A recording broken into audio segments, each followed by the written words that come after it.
بسم اللہ الرحمن الرحیم لک الحمد یا اللہ الصلاۃ والسلام علیک یا رسول اللہ وما ارسلناک الا رحمۃ للعالمین۔ اللہ پاک کلام پاک میں ارشاد فرماتا ہے، اے محبوب، ہم نے آپ کو سارے جہان کے لیے رحمت بنا کر کے بھیجا ہے۔ تو میرے نبی تمام عالم کے لیے رحمت بن کر کے آئے ہیں۔ ایک ہرنی ایک جنگل میں رہا کرتی تھی اور اس کے 2 بچے بھی تھے۔ ایک مرتبہ جب ہرنی جنگل سے باہر نکل کر کے آئی تو راستے میں ایک شکاری نے ایک جال بچھا رکھا تھا، اور وہ ہرنی اس جال سے بے خبر تھی۔ وہ اچانک سے اس شکاری کے جال میں پھنس جاتی ہے۔ جب اس نے دیکھا کہ میں پھنس چکی ہوں، پریشان ہو گئی، لیکن اس ہرنی کا جال میں کیا پھنسنا تھا کہ اسی راستے پر سامنے میرے نبی کریم صلی اللہ تعالی علیہ وسلم تشریف لے آتے ہیں۔ جیسے ہی اس نے آقا کریم صلی اللہ تعالی علیہ وسلم کو آتے ہوئے دیکھا، ہرنی اپنی زبان حال سے کہتی ہے، آقا مجھ پر رحم فرمائیے۔ اور یہ میرے آقا کی شان ہے کہ میرے آقا جیسے انسانوں کی بولیاں جانتے ہیں ویسے ہی جانوروں کی بولیاں بھی جانتے ہیں۔ میرے آقا نے جب اس ہرنی کی پکار سنی، اس کے قریب گئے اور جا کر کے معلوم کیا کہ بتا کیوں پریشان ہے۔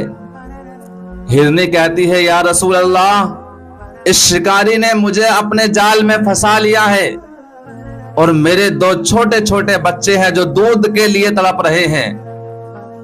آقا جو سامنے پہاڑ ہے، اس پہاڑ کے قریب میں میرے بچے ہیں۔ آقا فرماتے تو پتا کیا چاہتی ہے؟ اس ہرنی نے کہا، یا رسول اللہ، مجھے اس شکاری کے جال سے کچھ وقت کے لیے آزاد کرا دیجئے تاکہ میں اپنے بچوں کو دودھ پلا آؤں۔ میرے آقا نے اس ہرنی کو آزاد کر دیا، اس ہرنی کو بھیج دیا کہ جا اپنے بچوں کو دودھ پلا کر کے واپس آ جا۔ ہے کوئی ایسا ماں کا لال جو جانوروں سے وعدہ کر لے اور جانور بھی اس کے وعدے کو پورا کر سکے؟ یہ صرف اور صرف میرے نبی کی ذات ہے۔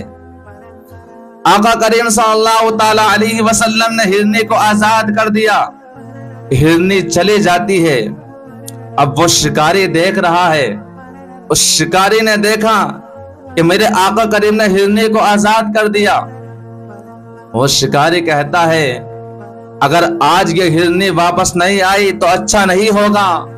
میرے آقا کریم فرماتے ہیں، ذرا انتظار تو کرو، ذرا دیکھو تو صحیح، ابھی کچھ وقت ہی گزرا تھا، وہ ہرنی اپنے بچوں کو دودھ پلا کر میرے آقا کریم صلی اللہ تعالی علیہ وسلم کی بارگاہ میں واپس آ جاتی ہے اور آقا کریم کے قدموں پر سر ڈال دیتی ہے۔